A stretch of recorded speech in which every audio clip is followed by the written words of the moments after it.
world. Number one is avoid sideshow distractions. Right? There's a lot of distractions in this world, and in Hebrews chapter 12, verse 1, it says this. It says, fixing our eyes on Jesus, the pioneer and perfecter of our faith. Who here has ever been to a magic show? Anybody been to a magic? So back, oh man, this was a while. This was like before we had kids. Susie and I went with my parents, and we went to Las Vegas. And we went to Las Vegas, we went to all the shows, and it was just so much shopping and food, oh my goodness.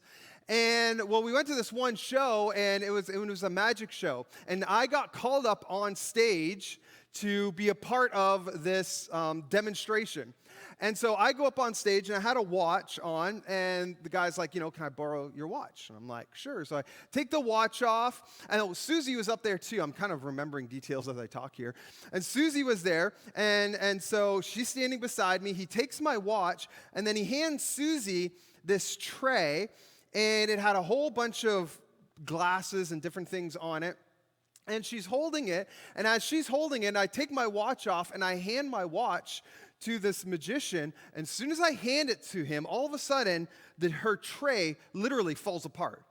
And it's like, and it crashes on the ground, and so everybody's looking at this tray, and what it was a distraction because he did something with my watch. Now, obviously, I don't believe in magic, right? But he did something with my watch. My watch ended up in a box 10 rows back. And I was like, and so I look at him, and he's like, oh, go get your watch. And I'm like, I just gave it to you. He was right there.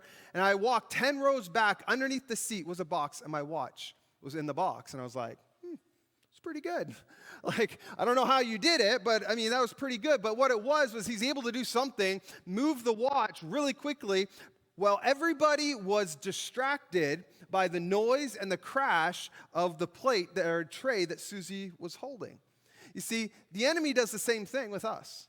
He distracts you and wants you looking over in this virtual reality that there's no truth to, so you don't actually see the truth of what's going on. Now, I am a big proponent of being knowledgeable, of standing up and voting for politicians that have God-fearing values, that live them out, and vote those values. Amen, church? But here's the thing. Maybe you're looking back at the midterms of 22, and you're like, man, we've barely, they got some of those, got to be careful what words I use here. Got some of those politicians out that don't agree with my values, but not as many as I had hoped.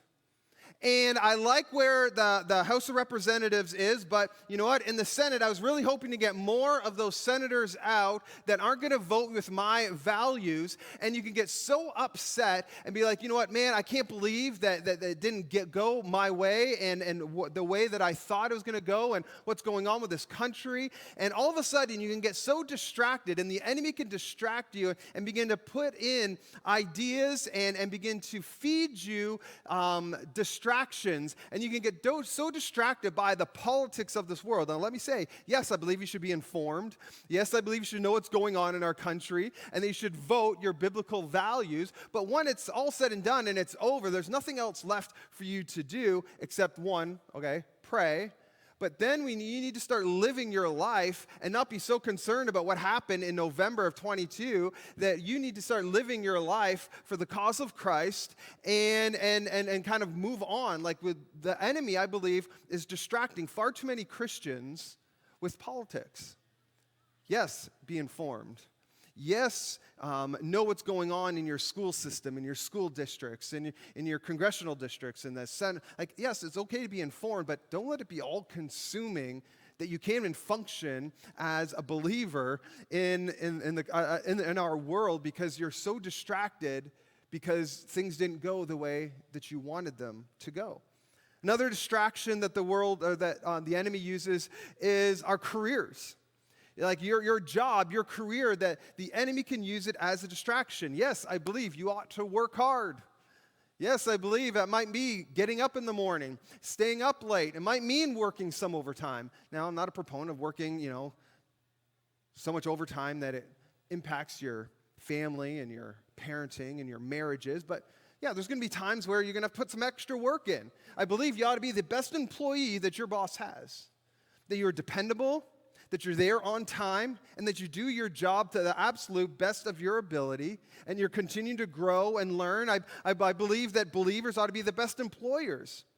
If you own your own business, if you're a manager, that you ought to be the best manager, the best employer, that you ought to take care of your employees, that you ought to pour into them, that you need to make sure that we are really exemplifying who Christ is on the inside of us in our jobs and in our careers, but not at the expense of your spiritual life. Not at the expense of who God has called you to be. You see, I think there's a lot of people that have been distracted by their careers, by your jobs. Yes, they're necessary, and yes, we need to do them, but man, they can't come. Success in your career and your job can't come at the expense of your spiritual life. Can't come at the expense of your marriage. Can't come at the expense of your family. They're important, but we need to put them in the right order of priority.